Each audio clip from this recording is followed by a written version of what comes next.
لاړلو له کابله یې رابار کړو قاچاقبر سره وغږېدلو موږ نه یې 8 میلیونه تومن هغه واخیستله قاچاقبري اتې راغلو رابار یې کړو وایي لارې خلاصې دي ښې اسوده دي نو چې هلته ولاړلو د هغه ځای نه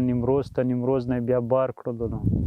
بیا 2 شپې او 2 ورځې مزل هم وکړو چې پاکستان خاورې کې واړولو پاکستان خاورې نه لاړو راجا باندې هلته چې ولاړو نو شپه وه ذاتي د سرحد ته نږدې کېنولي وو موږ تېره تېلې وایي همدلته کښېنئ چې موږ لاره صفا کړو تاسې بیا پورجګو تقریبا هلته نور هم زښته زیات وو